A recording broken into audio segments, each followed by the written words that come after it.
Tales to give you goosebumps. The house of no return.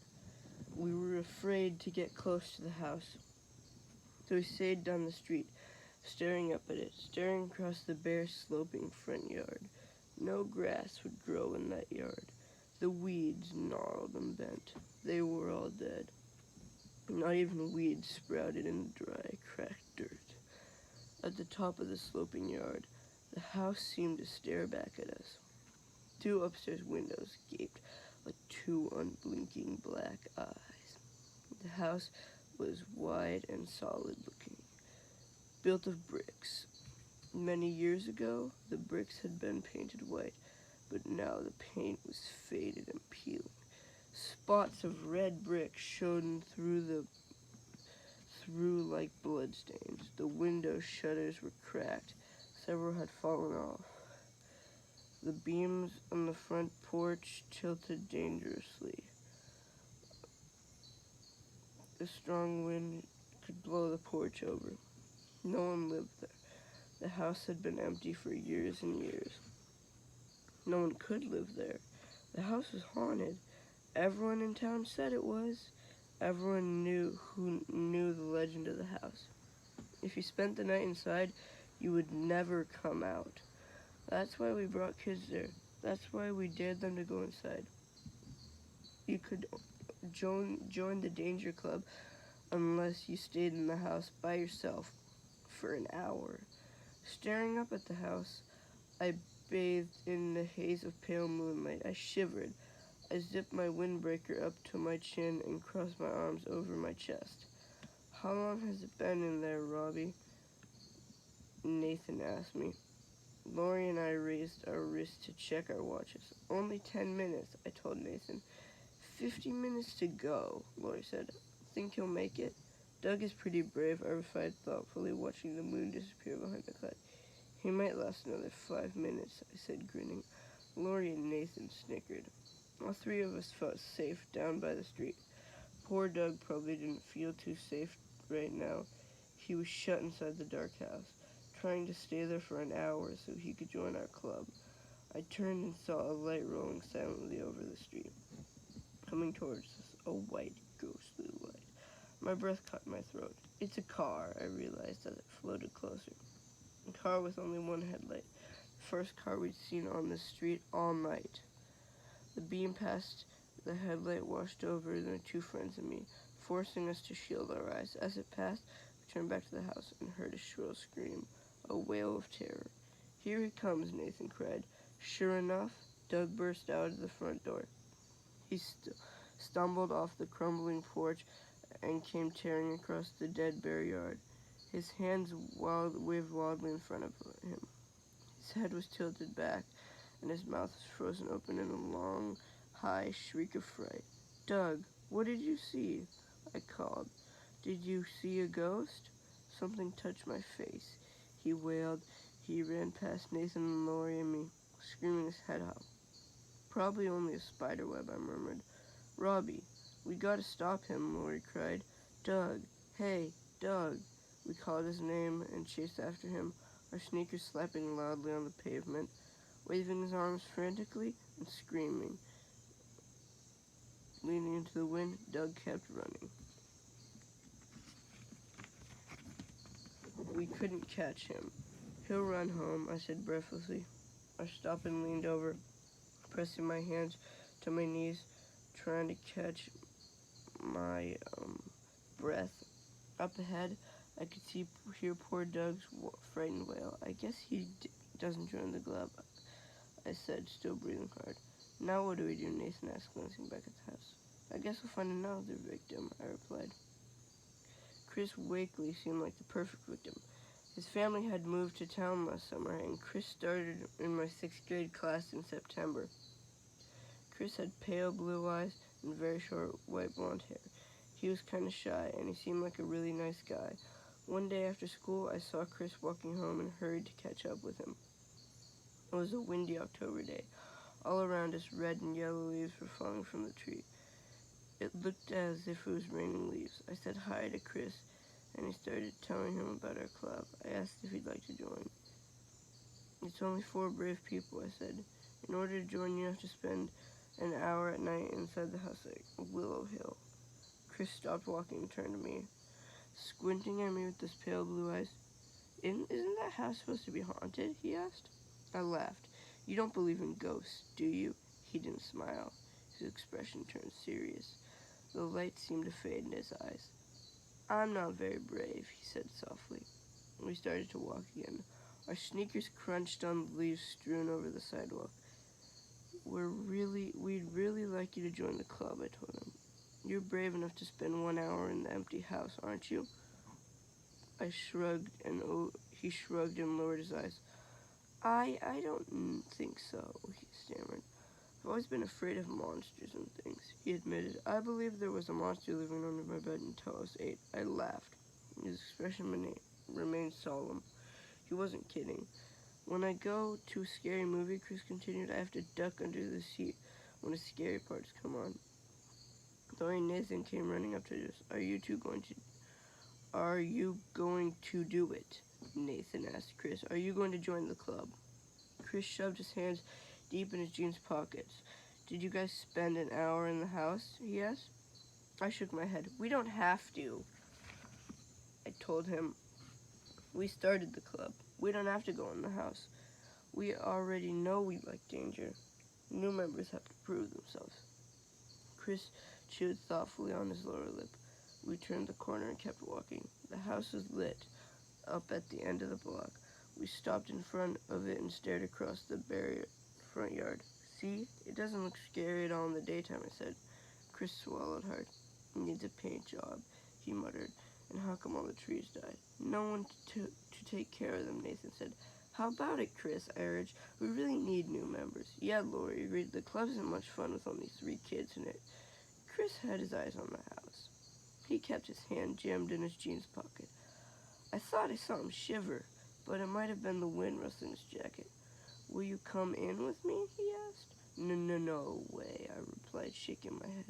We can't, Lori told him. The idea of the club is to show how brave you are. We won't come in, Nathan said, but we'll wait out front for you. Come on, Chris, I urged. It'll be fun. It's almost Halloween. Get into the spirit. He swallowed a couple of times, staring up at the house. Then he shook his head. I really don't want to, he murmured in a low voice, so low I could barely hear him. Guess I'm kind of a scaredy cat. I started to plead with him, but I could see he was really embarrassed, so I didn't say any more. Chris waved goodbye and then hurried toward his house. Lori, Nathan, and I watched him until he disappeared around the corner. Now what? Nathan asked. We held a club meeting at my house 2 nights later. It was a pretty boring meeting. None of us could think of another cool kid to join our club, and we couldn't think of anything fun to do. Halloween is Sunday, I moaned. We should be able to think of something scary to do. What are you going to dress up as? Lori asked Nathan. Freddy Krueger, Nathan replied. I already brought the metal fingernails. Weren't you Freddy Krueger last year? I asked him. So? I like being Freddy Krueger, Nathan insisted. You and every other kid at school, Lori muttered. Lori planned to dress as a vampire, and I had my monster costume already. We need more club members, Lori said, sighing. We can't have a club with just 3 people. Chris would be perfect, I replied, if only he weren't such a scaredy cat. You know, Nathan started, rubbing his chin thoughtfully. It would be really good for Chris to get over his fears. Huh? What do you mean? I asked. I mean, we could help Chris out, Nathan replied, smiling. We could help him be brave. I still didn't understand. Nathan, what are you saying? The smile grew wider. We could force him to go into the house. Bum, bum, bum. I called Chris later that night and invited him to go trick-or-treating with us. He said yes. He sounded grateful to have some kids to go with. He had only been at our school for 2 months, and he hadn't made many friends. All 3 of us met at my house on Halloween. Nathan clicked his long metal nails and kept cackling and grinning like Freddy Krueger. I was a very cool monster with eyeballs on springs popping from my purple head. Lori kept talking in a weird vampire voice. Where's Chris? Nathan asked, looking around. Is he meeting us here? Yeah, where is he? Lori demanded. We are all a little tense. We were playing a mean trick on Chris, but we knew he'd feel good about things in the end of the night. A doorbell rang. We ran to answer it. Chris stood in the porch light, his face an ugly green. He raised both hands to show them to us. They were covered in green, too. What are you supposed to be? A pea pod? I joked. Chris looked hurt. No, I'm a corpse. Very scary, I said. I handed out trick-or-treat bags. Let's get going. I led the way down the driveway and up the street. We stopped at several houses and collected candy. It was a cool, windy night with a tiny sliver of a moon. Gusts of wind kept fluttering our costumes and making our trick-or-treat bags fly up. We were approaching the house on Willow Hill. I had a heavy feeling in my stomach. My hands suddenly felt cold. I hope Chris can stay in the house for a whole hour, I thought. He's such a nice guy. I really like to see him in the club.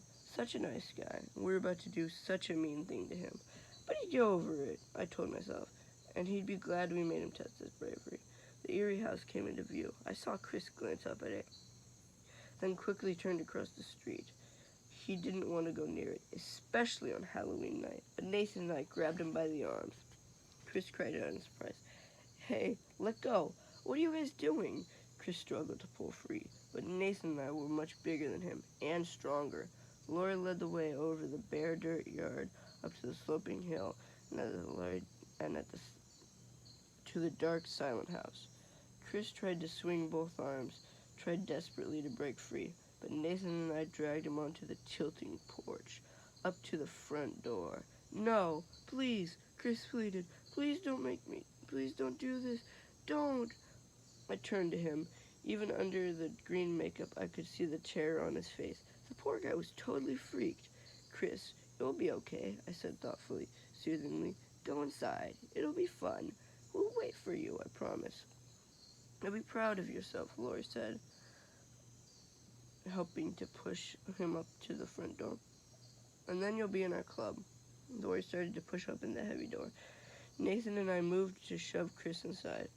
But to my surprise, he reached out and grabbed my arm. Come with me, please, he begged, his eyes wide with fright. Please, I'm too scared, just too scared. He held on tightly to my arm. Let's all go in together, okay? I glanced at Lori and Nathan. No way, I replied. You've got to prove your bravery, Chris. See you in an hour. We gave him a hard shove inside the house, then slammed the heavy door behind him. He seems so scared, Lori said, her voice muffled by the vampire fangs. He'll be okay, I said. Let's wait for him down by the street. We took our places at the bottom of the driveway and waited. We checked our watches after 10 minutes, after 20 minutes, after half an hour. Chris is doing great, I whispered, my eyes on the dark windows in the house. I didn't think he'd last 2 minutes. He's a lot braver than I thought, Nathan said from behind his Freddy Krueger mask. We huddled close together, staring up at the house as the wind shook the trees all around us. Heavy clouds rolled over the moon, covering us in darkness. We waited 10 minutes more, then 10 minutes more. He's going to do it, I said, checking my watch. He's going to stand there for a whole hour. Let's give him a big cheer when he comes out, Lori suggested. As the hour ended, we counted off the last 30 seconds out loud, one by one. Then we took a few steps to the driveway, eager to congratulate Chris and welcome to the Danger Club. But the front door didn't open. The house remained dark and silent. 10 more minutes passed. I think he's showing off, I said.